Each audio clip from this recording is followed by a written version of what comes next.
All right, I cut the music off a little early on that one. Welcome to podcast number 3. Today it's just a little bit more about Repop, and we have with us today, we have Endora, who's having a little camera issue. Say hi, Endora. Hi, everybody. And I got Lahira. And there is Nyrus. And I skipped right over Khan. There's Khan. Okay. So, like always, we pull things up from the forums that the devs post because we want to get as much straight information as possible. And one of the things we got from J.C. Smith is, will there be, the actual question was, will there be an unlockable alpha class like SWG? I assume whoever asked that question was wondering if there's going to be a Jedi class or some special class. But I was most interested in his response, one of his responses. And it was SWG, UO, EQ, Vanguard, and Dark Age of Camelot were probably the largest influences on the game. But we drew influences from many titles. So what he's saying, basically, he's giving us a clue what the inspiration for the game was. And I was wondering if any of you guys, after reading the forums and getting a feel for what the game might be like, if you can put any parallels between, like, let's say, SWG to this game, which I know a lot of people do. So anyone got any input on that? Something where even if it's just speculation at this point. Just speculating, I would say I don't think we're going to see any special classes. Just because I don't think they do draw a lot of inspiration off of, especially Swig in general, but other MMOs, but I think they're not going to totally copy it. I just don't see a special class coming into play unless there's like a huge demand for it. Well, he definitely, if I recall, he definitely said no to that question. But I was more interested in other aspects of SWG, like the crafting system or obviously the open-endedness of it. Right, yeah, I think they want to model a lot of the sandbox aspect off of SWG. As far as the crafting goes, I think they're doing something very broad. I mean, by the looks of it. I don't know. I didn't play Swig. I've logged into like Swig Emu for like 2 minutes, and that's my whole experience with Swig. That and hearing a million stories from you guys, but I would say that maybe they are modeling it a little bit off of Swig, the crafting aspect. But I'm definitely going to think they are expanding on it at the very least, because it sounds like what they're doing is pretty massive as far as crafting goes. The parallel that I see with their crafting system to Swig was the quality of the ingredients being used, making the item itself better. The other MMOs like WoW, EverQuest, regular quest-driven MMOs stayed to an extremely simple crafting system. It was, X amount of ingredients makes this. Every crafter can make the same thing, and you only got special stuff if you went and did raids. And anybody else got any input on that? As far, well, or in general, I'm wondering what they got out of UO. Yeah, I never played UO. I didn't play any of the other games besides Swig. Our guild referenced Swig all the time because that was kind of like where the bulk of us, not everybody, but the bulk of us played together, and so we reference a lot of our gaming time together to that, and there's a lot of fun in it, and we're excited about the fact that SWG influences this game. I know some of you guys played UO, so you know where the influence will come in when you play the game and see that, but hopefully the crafting system is extensive as SWG was, because that's going to bring in another different crowd than just PvE and PvPers. If you can come in and have a career as a crafter, that's a whole nother crowd that you just pulled into the game just so they can come in and craft. People enjoy doing that alone. As far as UO goes, I've heard from people that have played it that it had a pretty neat, like housing system. And from what I've read about Repop, that might be what they're trying to aim towards to get from UO, kind of the inspiration. So, just out of speculation, that might be why he mentioned it. Well, they had a good housing system in the very beginning, and then it became too overwhelming where they allowed so many houses per account, and then they literally ran out of room and had to develop a clone. And that's when they came up with having two different, that's when you hear the term Care Bear server and stuff like that. They created two different servers for the same world type deal. Was UO housing instanced? No. So it was real world. Like you played UO and SWG, where you could fly to Naboo and you could run, and all of a sudden you just run into somebody's city they built. Yeah. And it's not instanced; it's just built there in the world. They only allowed houses in certain areas, but you drop the house, go right in it. I thought in UO, didn't they let you plop one anywhere? They actually have zoning. No, you could plop it anywhere as long as there was room. Usually in the border of woods and water, stuff like that. You found houses in ridiculous areas, but if you could put a small house there and it was able to fit, it would go there, absolutely. Well, the fact that they're putting in player housing and putting some effort and time into that's a big deal too, because there's a lot of games like WoW and some of the other ones that people play that don't go that route, have no desire to go that route, and there's a lot of us, there's a whole populace of people that like the player housing. There's just something to do when there's not PvP or PvE going on. There's something always to do in the game, so it's important to a lot of people. Out of those games that are mentioned too, I personally myself feel comfortable that those games are being used to describe the path that they're taking, because that's a lot of the games that we basically grew up playing MMOs on. So it's not someone that's, taking a different approach or anything like that. They're taking from games that we've all been involved with some way or another, which is good. It seems like it's the older games, not the last 5 year games. Absolutely, yeah. Well, I know one thing I believe in UO they had was it global banks there, whereas instead of versus local banks.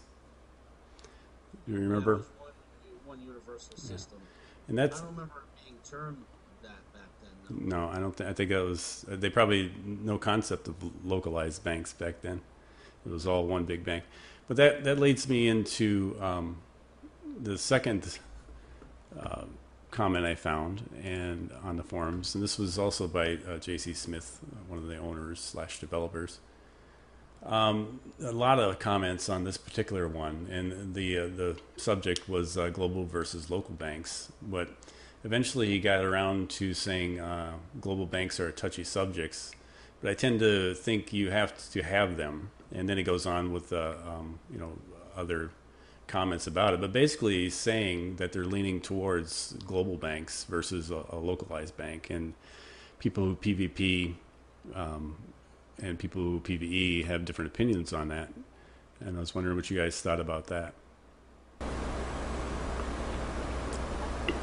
Well, first, what's the difference between is that like the old bazaar where if it was local, it would only list the local stuff and what was there.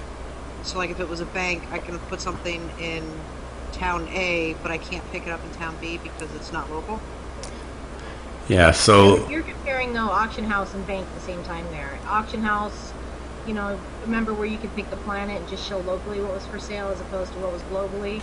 But then there was the banks that did the same thing, where you could just deposit it on this planet, it's only available on this planet, as opposed to any bank you go to, you can pick it up anywhere. I don't think I've ever played a game where it was like that. Do you? They've always been global. Yeah, every game I've ever played has always been one universal global bank. I've never played a localized. So I don't think any of you have, because we all played the same. So No, how? I remember there was something at one point that you could only access if you were on that planet. And I don't know, maybe was it an early Swig? Did they do that in the beginning? Where at one point, if you were on TAT, you could only pull out items that you put in on TAT? I don't remember that, to be honest with you. I can't always pinpoint remember it. I one. remember that being somewhere at some point. But now, okay, so if we just assume that the majority of the games that we've been playing in the last 5 or 6 years have all had the global banking system, I'm trying to understand why would there be such a big debate as to PvE versus PvP and whether or not the bank should be local or global. If we're all used to playing global, how is that detrimental to the play style of either one? I don't understand the importance of the topic either. I mean, this just sounds like people that are bored on the goddamn forums making stuff up again. That's the Yeah, I problem. don't understand why anybody would want a local only, and why wouldn't you want the benefit and the ease of having a global? What's the difference? No, maybe they're just trying to be different. Right, 'cause there's nothing else going on. That's why. I think it comes down to let's say you are out there and you're buying something, and you've left. If it was a localized bank, you keep your PvP gear over at your home base. But let's say you're out far away, and then a fight erupts. So now you can just quickly go to the bank and get your stuff, and then go and fight. Whereas if it was local, you wouldn't be able to do that. At least that's what I took away from most of the comments. There's other things too, such as when you, let's say you're out there fighting and you kill somebody and you get their stuff. If it was a localized bank, you'd want to bring it to back to your main bank, which means you'd have it on you, which means the person would have a better chance of getting it back. That kind of thing. That is a good point. I mean, that would give, as far as with the PvP looting system, that would give people more of a chance to get their crap back before you can run to a bank and drop it off, and then I guess it'd be gone forever. But why wouldn't I just go steal somebody's stuff, go throw it in a local bank, and then because I'm a jerk, I'm gonna wait 2 weeks before I transfer it from one bank to the other bank, and then you have no idea when I'm transferring stuff. They can still, if there's a spawn point or something, they can still run and kill you before you get to the bank, I guess. But then it wouldn't matter if it was local or global. I think it's a silly topic. I think it's a silly. Yeah. I think local, of all the things that we want to make sure the game includes, why are we, not us in general, but I'm saying, why is that even a topic, in my opinion? It should be global. It's silly. Well, I am pro global as well, so I couldn't tell you the other side. But it sounds like we're all in agreement that global banks is the way to go. Yep. All right. Next, we put it to bed. We solved that problem. Let's see this next one. It was an Ask a Dev in number 12, and it was related to beta. And there's quite a bit of information in this one particular post, but the one part of it that stood out to me was, or not beta, I'm sorry, actually the opening date of the game. And someone actually asked when that's going to be. And he said, J.C. Smith again, said, we're not ready to give out any dates at this time. We're not ruling out a launch at the tail end of the year, but early next year may be more likely of the two. And then he goes on to say some other things. So all this time we were pretty much thinking that it might be at the end of this year, whereas there he's kind of given that first indication that it might go beyond that. And I know a lot of people are fine with that, because they want the game to be ready when it's ready. But I wondered what you guys thought about that. Yeah, I can't really say too much without violating the NDA, but I will say that I would rather have like a well-finished product than something that's a rushed release kind of deal. Even in like non-MMOs, I'd rather have a great product released every 2 or 3 years than something that's either rushed or it's not as good as it could be released every year. For instance, like franchises and stuff like that, I would rather have them take their time with it. I see it as this. Every time that we've been told that a game's going to come out on this day, and it does, it sucks. I would rather, and I think some developers intentionally overshoot their goal so that if they do get it early, we're happy. A lot of them aim for Christmas time too when they say the end of the year, and it's like, oh, pre-release just before Christmas. You get all these people lining up for Black Friday or all these different shopping days and stuff. That'd be awesome, but the way that we're following it, the things we're reading, I agree with Con. I'd rather them put 100% effort into making sure that it's awesome when it's released. So I'm willing to wait. I think last episode, Jin was talking about whether or not beta would be out for PAX Prime that's coming up at the end of the year. So in other words, if beta was out, then they could push it at that convention, and it would be good PR, good information to get out there, people to get interested.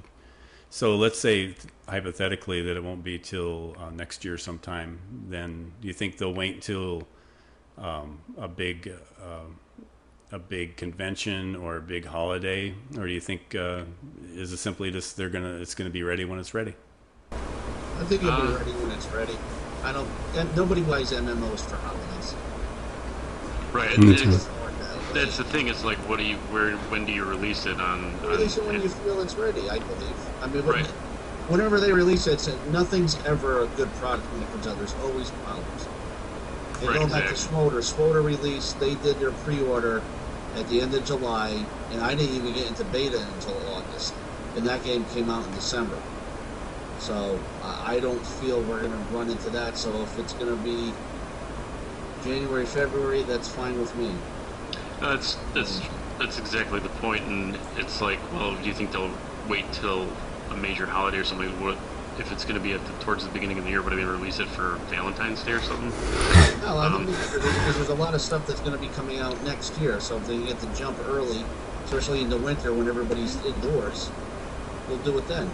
Right, exactly. I don't think they're going to shoot for anything specific. I think the PAX thing is a good idea, and they don't even necessarily really have to say, oh, well, we're going to have open beta on this data. I mean, if you're in PAX and you're just promoting the product, all their sales are done by pre-orders anyway, so they can announce at PAX they're going to say November we're going to start pre-orders. Right. They don't have to have a release date for the product. They can just start taking pre-orders. Right, and exactly. that's where your bulk of the money is going to come from. It's not on when the game actually comes out. People aren't lining up to buy it. Well, if somebody wants to get me a Valentine's Day present, then that's fine. Yeah, I want the Repop. You can't even really say, oh, well, they're going to wait for, such and such convention, because if you've ever actually seen the list of gaming conventions that take place, there's almost one to account for every other month of the year. That's true, but some of the bigger ones are only certain times. And I guess since they are independent, like I said last show, they have no pressure. They could do it when they want, and it is, I believe, still free to play as far as we know. So right now, PAX season, that's open to the public, right? That's not a vendor only. I don't know. I can't remember. I think PAX might be one of the ones that isn't based on vendors. I'm not sure though. Right. Well, anything else on that one? The topic? So this next one is about underwater exploration and combat. I'm not going to read this whole thing too. It's quite a bit of information, but it sounds like what he's saying is that there will be some underwater areas with combat in it. But currently, the way it stands now, that's not in the alpha. I'm paraphrasing there. Do you think, what do you think about underwater combat? Do you think that would lead, and I know I said this last time too, like ships and naval warfare, do you think it's going to go that way with underwater combat coming in, or is it just going to be like another place to fight people? I won't say a whole lot. All I can say is that I wouldn't expect them to bring in like ships and stuff like that. I mean, that's hoping a lot. I mean, look at Swoder had all the funding in the world, and they kind of even hinted at like, oh, we're gonna have, space combat, and they did have that. It was all PvE, but then they were going into, oh, we're gonna have guild ships, I signed on like last week. They still don't have build ships. So I mean, they can. That's pretty extensive considering what they're working on right now, and then to add that whole underwater world and ships and everything else. Yeah. I mean, underwater combat is one thing. You know, I won't go too far into talking about that, but yeah, ships and just stuff that like they'd have to program all sorts of stuff for. I wouldn't expect it. I mean, that'd be great if they could say, "Oh, well, we're thinking about it." I mean, they don't have any, like you said, they don't have any obligations. So, but you know, if you want to tell your fans, "Oh, well, we're thinking of doing this," you know, that didn't work out too well for SWORD or any of the other MMOs that might have said, "Oh, well, you know, get excited for this," but then you know, we're not sure if we're going to put it in. I can see an underwater theme park or something maybe, but I don't even think they'll go that far. Ships I don't really see because it's sci-fi. I kind of, when I think about it, like the first thing that comes to mind is I'm thinking very simple. Something similar to like EV suits for the mining event in Star Trek. You put on a suit to go underwater, you can fire your weapon, limited carrying capacity because obviously you're going to sink in water. Nothing extensive, short depths.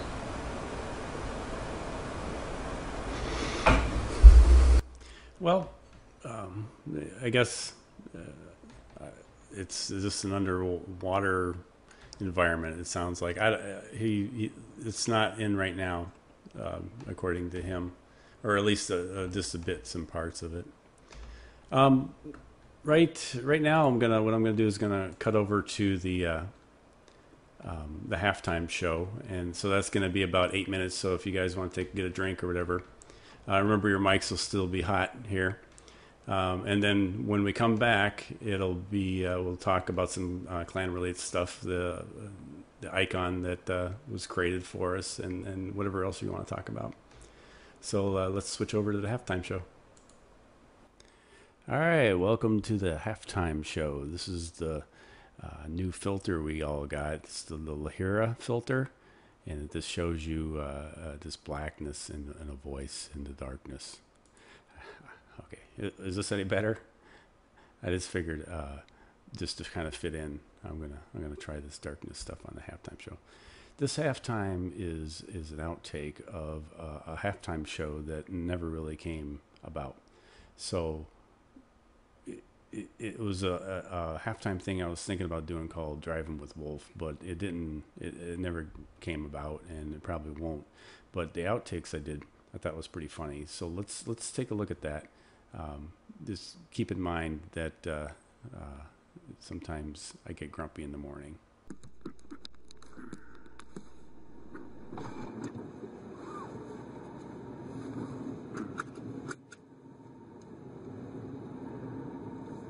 Where is it, Fly?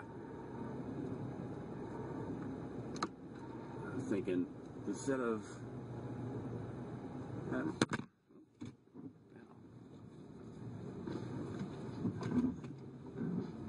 Great.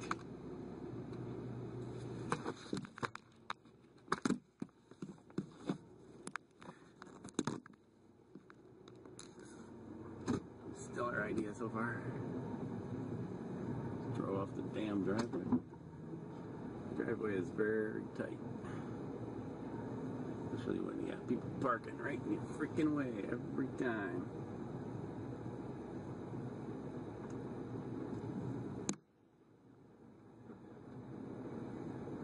I was thinking maybe instead of like one solid video of something, why not do little bits and segments and then piece it all together. Damn it.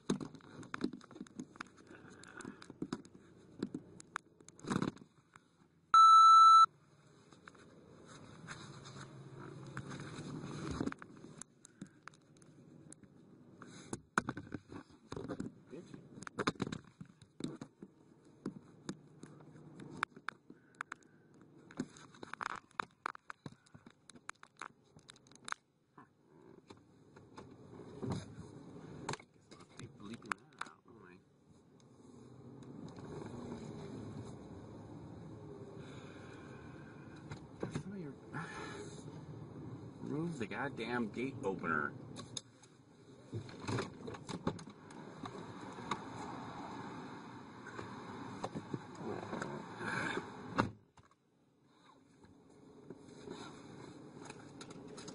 So you can see the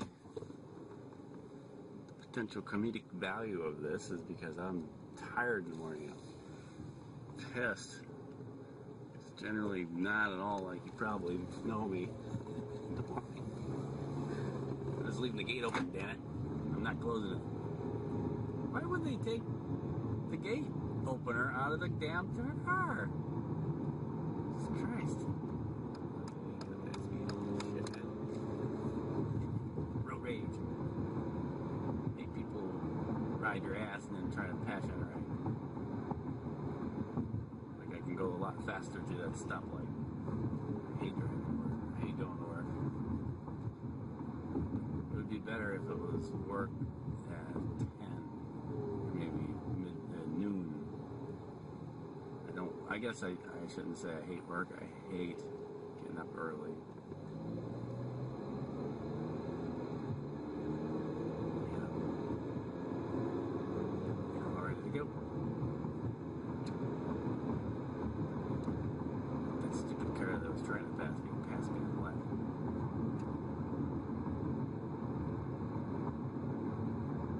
It's gonna get there 3 seconds faster than me. Bicyclist in the middle of the road.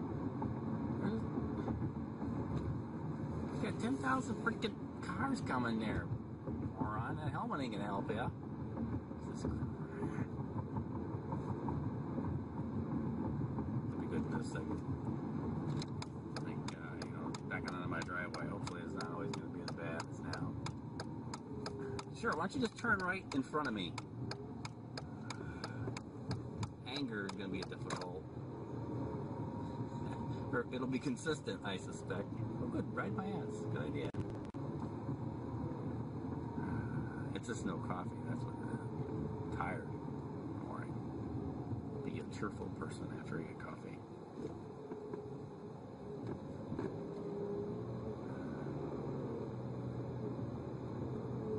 It wouldn't surprise me one of these days that when it pisses me off enough and I'm recording, I'm going to beat him with my camera.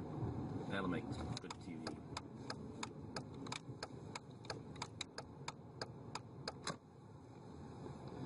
Okay, so this is the end of the show, the little segment, because I got to find a parking spot. There's never any parking spots. It's always full. This is what people are rushing to work for, parking spots.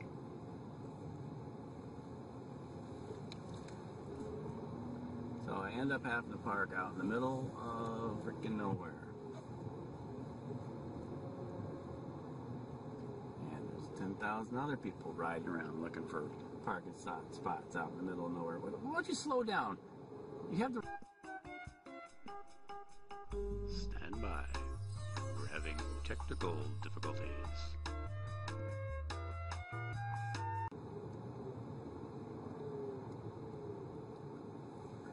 So I don't know, maybe... Jesus Christ, mister. Guy was driving right in my way. I wasn't in his way, he was in my way. Yeah, not a single parking spot here. That's what that guy is thinking too. What do he thinks I was cussing him out because I'm talking? Probably. Oh look, more people coming into this area to park. Wow, everybody's late today. It's like 8:05. What's this dude doing? Alright, I'm just going this way. You know what I had to do? I had to just turn around and go right straight back home. Go work from home. I had to teach him. Find a spot. What's today? Wednesday? Everybody wants to work on Wednesdays. But they'll work from home. What's wrong with these people? So yeah, so I'm gonna have to park way out here. It'd be hard for me to keep on topic, I think, when I'm driving. Trying to concentrate on driving. Maybe that would be what's interesting about it. I don't know. Well, there you go. That's a failed attempt at some type of halftime show. It I suppose is funny, but to my own defense, I didn't have any coffee, and generally I don't wake up until about 2 hours into when I'm actually at work. So that was kind of like sleep driving. I guess we're lucky it wasn't an episode of Cops. It would have ended badly, I'm sure. In any case, let's get back to the show, and just so you guys can get used to the darkness of some people's camera.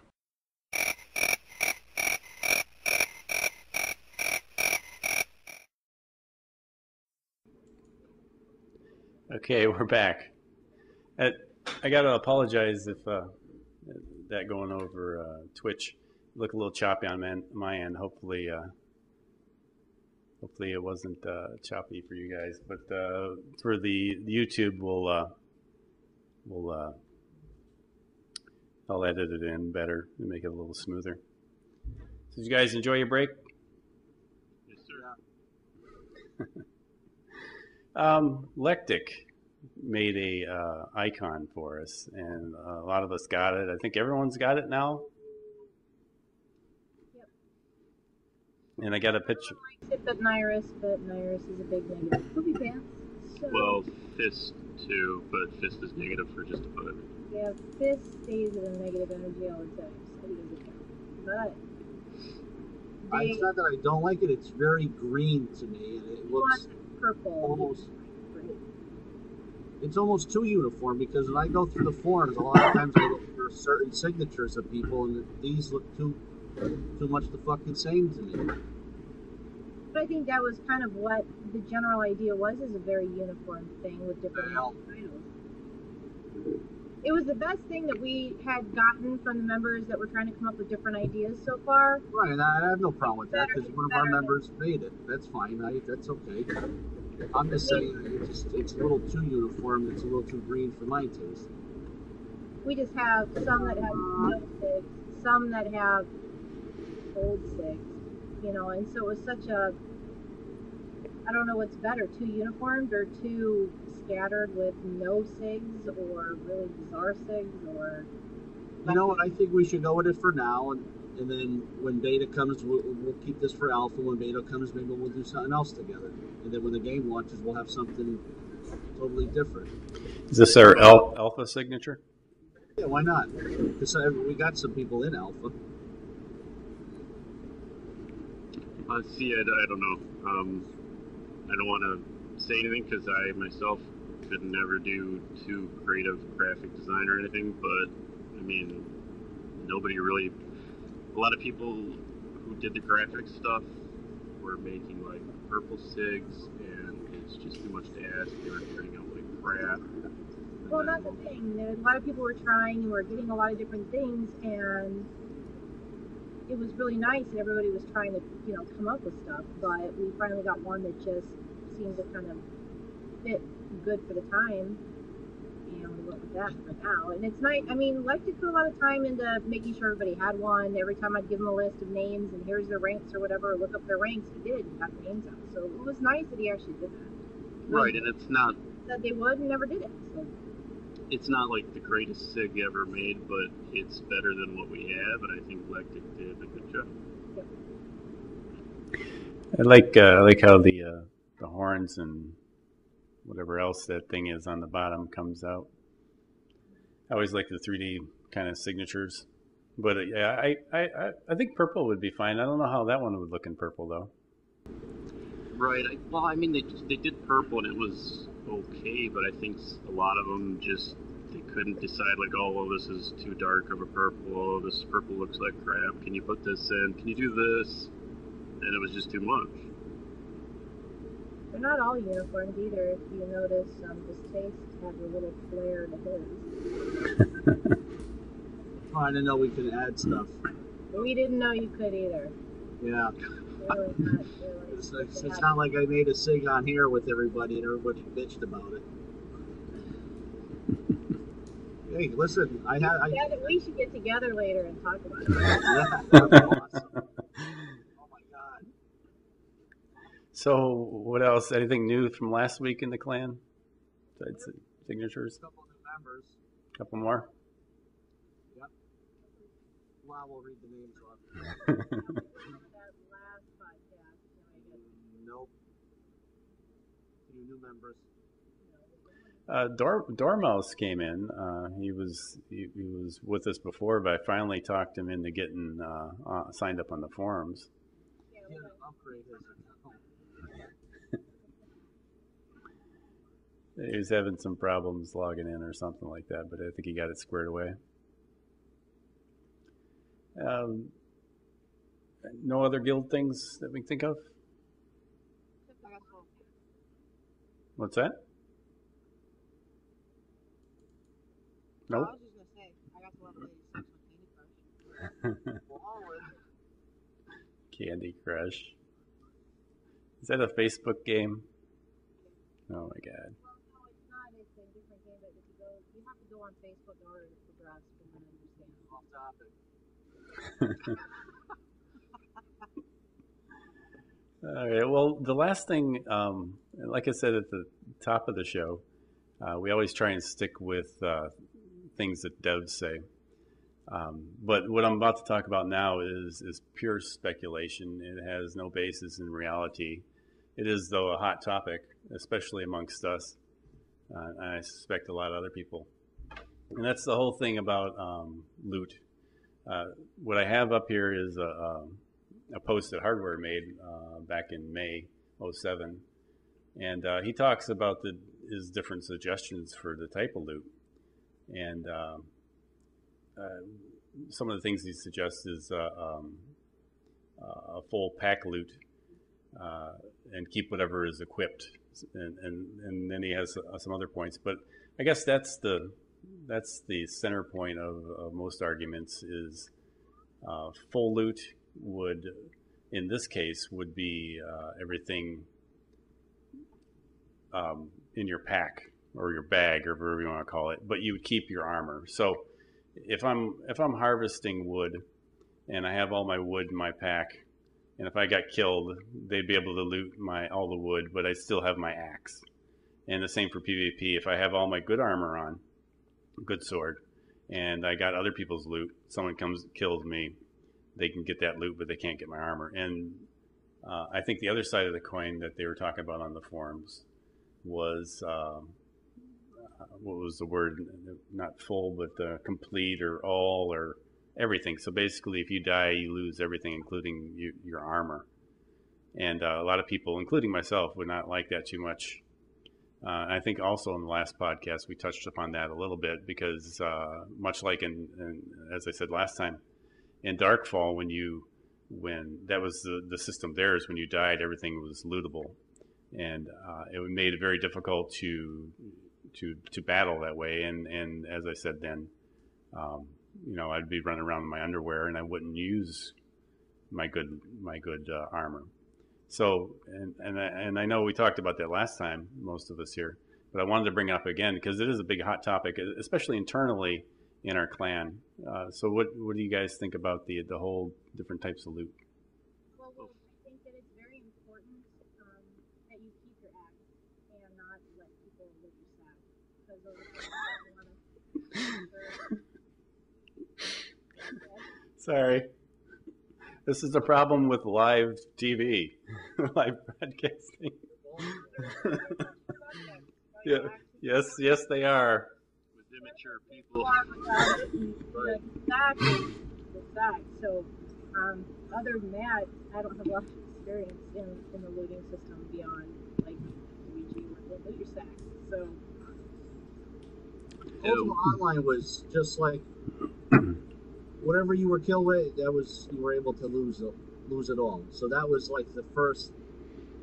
It was hardcore without being called hardcore with that kind of a loot system. So if you went out mining with whatever was with you, you could lose it.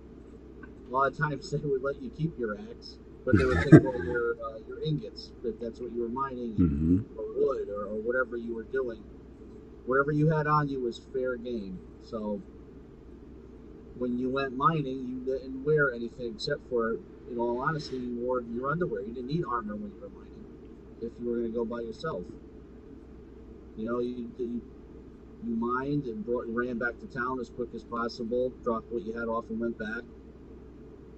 So, I mean, if they're going to go for a full loot, you're going to have to be wise, or you don't go anywhere by yourself. You know? Simple as that. Right. I think, yeah, I mean, I would think the thing with that would be, even like hardcore people would just be either running around in groups with people in full armor, or just running around naked, because, I mean, you don't even necessarily have to get ganked a lot. It's the one time you got ganked that would just ruin your day, so... Yeah, there's going to be people that are going to just kill people and not need to loot them because they don't need to. They're just going to go around and kill. On a serious note, it's actually, you've got like 3 different opinions when it comes to this topic. And the people that are in each category feel so strongly about it that, I mean, they're not going to budge from the way they feel about that looting system. So it's a really touchy subject to debate. You don't have my piece. I could probably get used to just about anything, but when I think about full loot, I start thinking about, okay, what is the main drive of me getting something? You know, whether it's PvE or PvP. Obviously, one side you're going to want to have the best gear to go out and you want to fight with. But at the same time, if it's so expendable and it's so easy to lose, then what is actually driving you to go get it? Who's going to care that I'm out spending 9 hours to try and get the best materials to make the best weapons or the best armor if just one bad day, wrong place at the wrong time, and that's all lost? So in my mind, I see it taking away a significant part of what drives a player to want to obtain something. Yeah, I think, even like as a bad example, because it's not really, first of all, that great of an MMO, and it's not the same type by any means, but the whole deal with the War Z MMO and other similar games is you would go around just spending hours and hours gathering all the supplies you could, and then you get ganked, and you just, I mean, the feeling is like you don't even want to play anymore.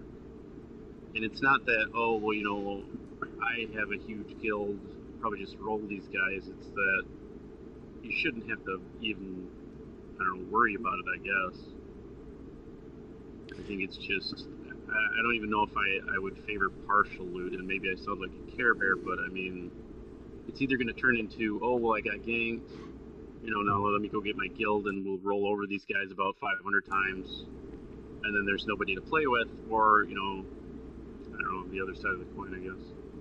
Well, there's another thing too that, you know, we're not entirely looking at, because we are a fully functional guild. We have a good player base, and we always did when it came to sandbox games. Is a lot of these MMOs have player bases of, let's say, like groups of 5 or 6, 4 players that have played together, and each one of those groups feels so adamantly about having to make their own guild. You'll see it in every MMO. There could be, you know, take WoW for instance. It's a well-established game. It's been out forever. But you still get that person that logs in, creates a character for the first time, and says, I'm going to make a guild. It's not about, let me go find a guild that's fully established and has their stuff. So now, saying that, if we had the full sack loot in progress, you know, this little core group of players comes in, they get this game, they go out, all right, we're going to make a guild. They make a guild, and they're like, oh crap, we don't have the stuff, and we can't keep the stuff on us to fight these bigger guilds, so why are we going to play? So then, you know, 6 months down the road, all you have left playing this game are the old established guilds. Well, I'm kind of split. I enjoy the scare of possibly losing something, but I also don't want to lose everything. So me personally, I would want just a partial loot that Hardware was talking about, because that way I can still at least feel like I can contribute in a battle. You know, I can get back into the battle, and if I have loot that was looted, that's fine. I'm willing to risk that. Some of the other things that Hardware is talking about was putting a guard protection in the town. And that kind of gets back to UO a little bit. If I remember correctly, there you could pickpocket and you could murder and all that. And if the guards didn't see you, then it's fine. But if a player saw you, they could yell guard, and the guards would come and kill you. And that was kind of exciting too. What do you guys think about some type of established? I know that I believe they're going to have some type of guards, but what kind of protection would you want in? And I'm talking about not a starter city, but our player city. What kind of protection would you want in there? I guess as long as it's player activated. I mean, the subject was brought up a lot, kind of in the discussions prior to this. You don't want to go to a enemy city and have to siege a bunch of PvE stuff. But I don't know, how would you go about, protecting your city when there's not a lot of people in, I guess. So to get back to SWG, though, they had, according to your rank, as far as the government system, and there is one going to be in this game as far as what they're talking about with O1 and everything. And depending on your rank, you were able to purchase groups of NPCs that you could maybe place in your city, place around different areas of your city to help patrol, and then their levels were depending on your rank and so on and so forth. So it was nice because you would strive to rank up so that you could buy the better NPCs that were stronger to fight. So when you go in and try and attack a city that nobody was around, you had to also fight these NPCs that sometimes were a pain in the ass. Well, okay, I think we talked that one to death. But actually, I wanted to bring up Thorol's point of view. Thorol is our PvE player, and I kind of see his point where if you're always losing, I think that's, I don't know, and again, this is a speculation, but I think that's where they're going is, sure, you have this loot and it gets looted, but you have the crafters and you can get that loot, or you can get that replaced. So there's a lot of incoming and outgoing armor. But Thorol, coming from a PvE perspective, he in that whole thing about collecting the best armor or suits of armor or matching sets of armor, I don't think that's going to be in the game, especially with a full loot system. So what kind of effect do you think this is going to have on PvE? Even though we're a PvP clan, this is one of our members, Thorol, and a few others are interested in PvE. Do you guys have any opinions on looting in PvE and what might affect it?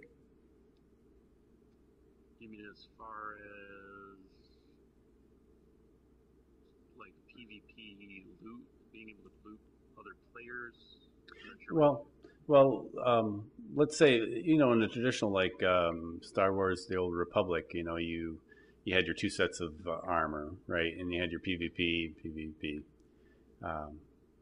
And if you were big into PvE, you started collecting that particular type of armor. And, it's always like wanting to get the next best or the next best suit. But none of that's going to apply in a game like this because you're going to be collecting armor, and you could be out there PvEing, and you could get rolled, but not by the mob that you're fighting. You could get rolled by some other player, and there goes your adventure. There goes PvE because nobody has any armor. Right. Yeah, I think that's why they had brought up the whole issue of a separate server. But I just think that unless it's some restricted partial loot, I don't think it's a good idea in general because, I mean, even if, we should be the dominant guild on the server, even from our perspective, that we roll all the other guilds, now, they're going to either be, a few guilds banding together and we got to kind of wait for them to log in, or we're just going to wipe the whole server and there's going to be nobody to play against. I mean, it's just, I don't think it's too fun from any really perspective whatsoever, but I don't know. I mean, I guess it all depends on how it pans out. I have a feeling that when when this comes out, because if they don't have the armor sets and stuff like that, which is the big thing with the PvE, is we're just going to have to go back to changing our perspective of how we view that type of game. We've grown accustomed to these big raids with flashy armor and stuff, but if you really get down to it, a lot of us came from a game where everybody's wearing the same suit of armor, and it came down to what ingredients those were made with as to whether or not they were good. And it was either PvP or there was the crafting game. And I think maybe some of us PvEers are going to have to change our perspective on it, and crafting is going to be our PvE endgame. Well, and a lot of hardcore players will say, and like Khan mentioned, there is going to be a different server. We're thinking hardcore server, but even in hardcore, there has to be some PVE.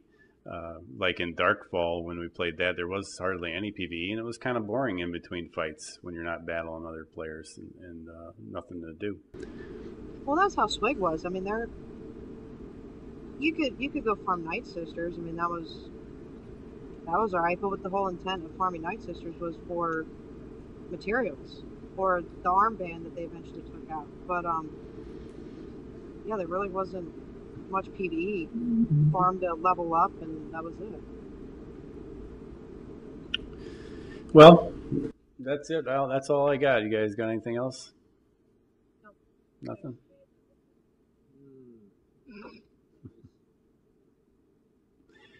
Okay. Well, since you guys can't see what I'm kicking out here, I'm going to hit the end show credits and all that stuff, and that's about 30 seconds. And then I'll come back and we'll talk after I kick off the recording. And anyone who's watching or going to watch, just want to remind you to stop by at our webpage, and it's Durmanhothclan.com. And you will be able to catch these videos on Twitter as well as Facebook. And you can find all those links on our homepage at Durmanhothclan.com. Also, throw in a little bump for myself at wolfcns.com. I'll have these posted as well. That's one other place you can go. And so, see you guys next time. Thanks, Wolf.